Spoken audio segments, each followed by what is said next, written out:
Long before time, a few months ago, I came into contact with a mystical being, the YouTube feed, which had told me about the wondrous treasure only known by a select few. A YouTube video with around 13k views. The treasure in question was a simple little device, which required currency, and in return, it would tell you the secrets of its time. It was a cheap plastic Coca-Cola toy coin bank thing that would play extremely compressed versions of Coca-Cola ads from the 90s.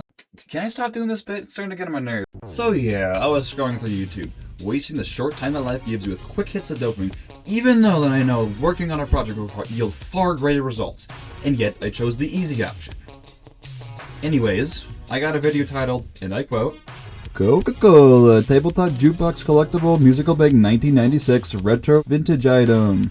I'm not totally sure why I clicked on it. This was months ago. A lot has happened in those few months. Believe you me, I'm a changed person. But I'm betting that I saw that and wondered, oh hey, that's cool. I wonder if there's a Pepsi version of their one and only true saint and certified prom king, Saint Pepsi. Well, actually no I didn't. Because I'm not an idiot. I know that the Saint was the only thing since he released his first album in 2012, Lazer Tag Zero. Some of my personal favorites playing right now. Please enjoy. I'll also be sad. And I doubt these things were on the market for more than 4 to 5 years. And also because PepsiCo hates them, but we don't talk about that. Anyways, what I was actually thinking was probably more along the lines of, oh cool, a Coca-Cola themed jukebox. I wonder if there's a Pepsi equivalent so I can make a tribute to Saint Pepsi by changing out the cruddy, low-quality sound bites with full, high-quality sounds from the Holy Saint himself. Yeah, that sounds more correct. I probably should have just said that in the first place, but consulting the eBay, it yielded some pretty good results, so I went ahead and bought one. The one that I bought does not work, but luckily, I know a thing or two about electronics.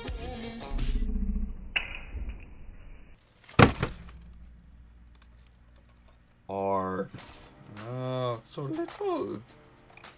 Oh my gosh, it's so little. And dirty.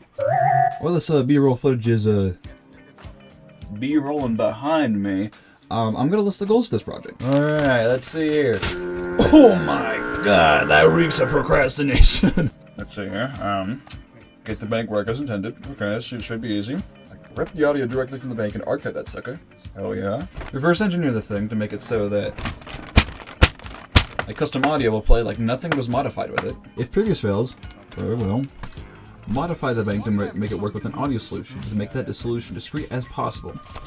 I doubt it will be possible. Modify the bank so it has some sweet, sweet Mack Tonight memorabilia on it. Did somebody say Mack tonight? Get out of here, Moon Man. You were no fun, frowning face. And last but not least, enjoy yourself. That thing is a pain in the butt. Okay, seems simple enough. This project shouldn't take me more than like 2 weeks, I think. Oh my lord. Well, it always takes longer than you think it will. Let's go ahead and start archiving the sound bites in that sucker, I guess. To achieve this, I will desolder the speaker, and attach those wires to what used to be my old mic, and connect my mic to the PC, and record from the... Oh yeah, okay, yeah. I forgot to de-amplify it. Is that even a word?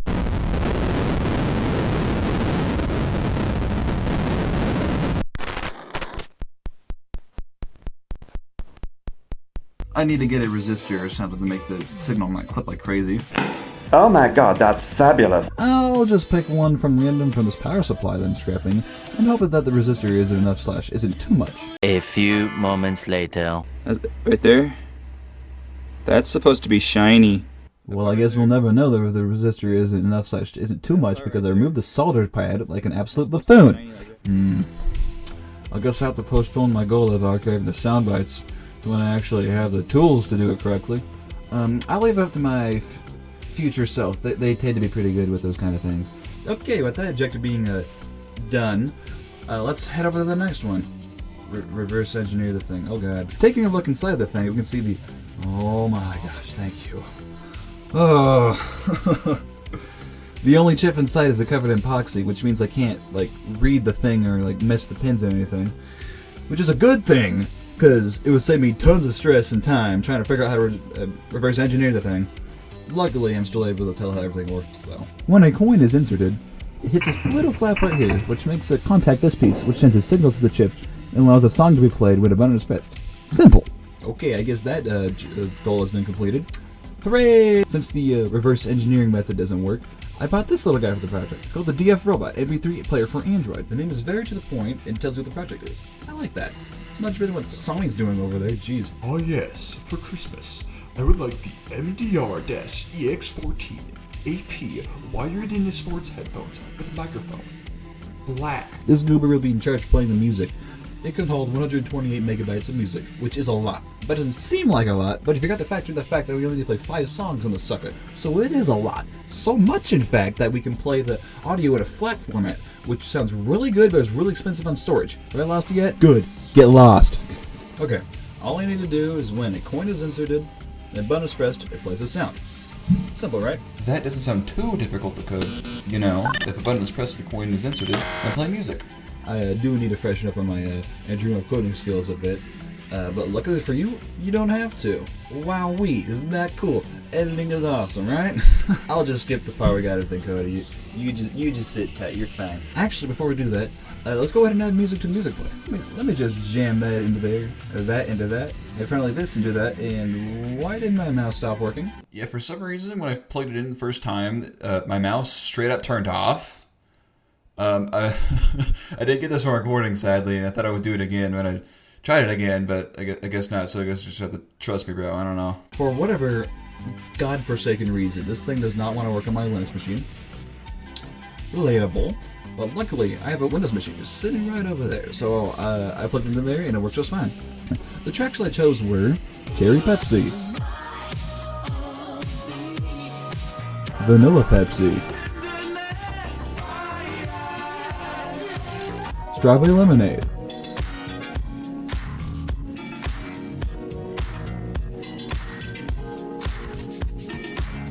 Enjoy Yourself,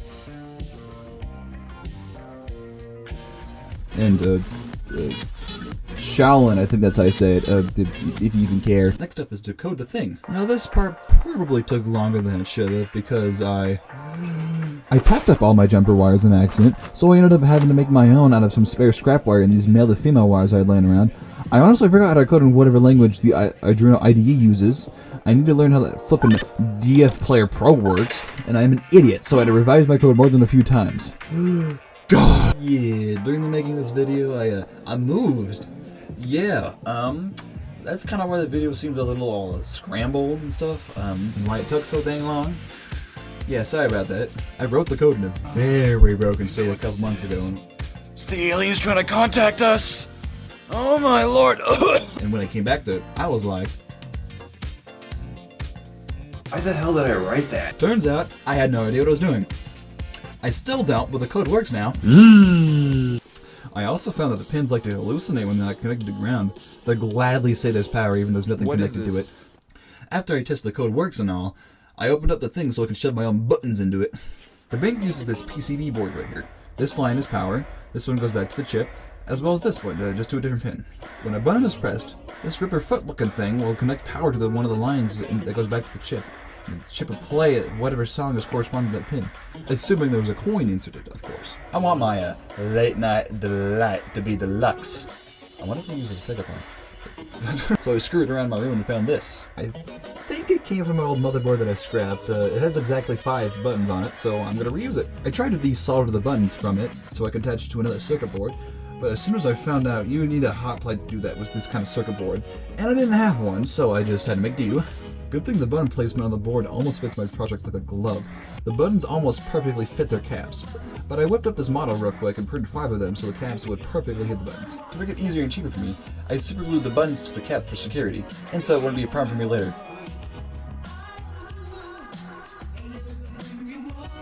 My script says to stare at the camera for 5 seconds to help hidden foreshadowing. Yeah, so using superglue was a bad idea. 2 of the 5 buttons no longer work, and the ones that do work are not entirely ideal. And I don't want to have to redo that part, so I just said screw it and installed it. With tape, I might add. You know what they say, use tape. And if that don't work, use more tape. Sun Tzu said that. Do you guys hear that? That's the alarm for me making another dumb mistake. Since all these wires are the same color, I have no idea which one is which. I really should have seen that one coming, and it should have, like, drawn on the wires with Sharpie or something. But I didn't. But I did.